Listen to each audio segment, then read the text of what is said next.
Why did Europe colonize the world? Europe didn't have the resources or manpower to colonize the entire world, but somehow it did it. And there are many reasons why this happened.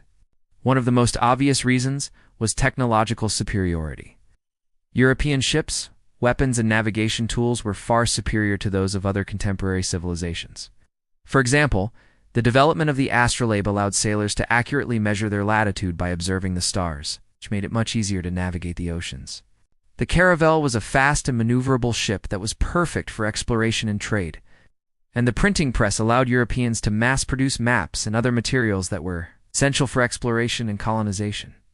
Additionally, gunpowder weapons such as cannons gave Europeans a significant advantage over indigenous populations who often had to contend with diseases brought over from Europe, which devastated native populations who'd never even seen a European. The second reason was economic motives. Europeans wanted access to the riches of the East, particularly spices, gold, and other luxury goods. They also wanted to find new trade routes to Asia, because the existing routes were long and dangerous. For example, the Dutch East India Company was formed in 1602 with the goal of establishing a direct sea route to Asia. The company quickly grew to become the largest and most powerful merchant fleet in the world, and played a major role in the colonization of Indonesia. Similarly, European powers competed with one another to establish colonies in the Americas, which were rich in gold and silver.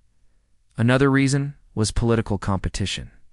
European powers such as Portugal, Spain, France, and Britain were constantly competing with one another for power and prestige.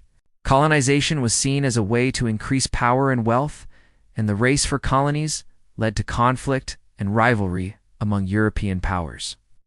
For example, the Spanish and Portuguese were once allies, but they eventually became rivals in the 15th century.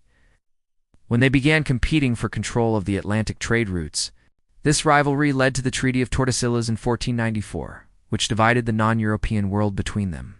Another reason was religious motives. Europeans were motivated by a desire to spread Christianity to other parts of the world.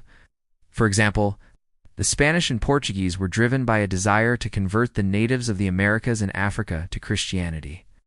In fact, the Catholic Church played a major role in the colonization of the Americas, providing funding and support for expeditions and settlements. Ideological belief in superiority was another reason.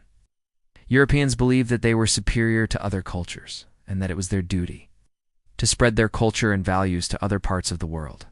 This was known as the civilizing mission, and it was based on the belief that European culture was the highest form of civilization. Additionally, Europeans were also highly influenced by the idea of Eurocentrism, which is the belief that Europe is the center of the world and that all other cultures are inferior. Another important factor was the decline of other empires.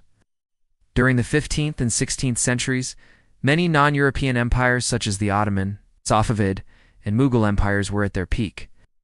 However, these empires were weakened by internal conflicts, and this made it easier for European powers to colonize their territories. For example, the Ottoman Empire was weakened by the rise of Janissaries, a military force that became increasingly powerful and autonomous. This made it easier for European powers such as Britain and France to establish trading posts in the empire. Finally, colonial infrastructure and support. European powers had strong maritime networks which allowed them to project their power and control over long distances. Additionally, they had well-established trade routes and shipping lanes, which facilitated the transport of goods and people. Moreover, European powers supported colonization through the establishment of joint stock companies such as the Dutch East India Company and the British East India Company, which had the power to issue charters, manage colonies, and even wage war. In conclusion, there are many reasons why Europe was able to colonize the world. Technological superiority, economic motives, political competition, religious motives, ideological belief in superiority, the decline of other empires and colonial infrastructure and support all played a significant role. It's important to note that this was a complex process that took place over many years and involved many different groups of people. However, by understanding these factors, we can gain a deeper appreciation for the causes of European colonization. Thank you for watching this video. If you enjoyed it, please like and subscribe so you won't miss out on any future videos. Have a great day.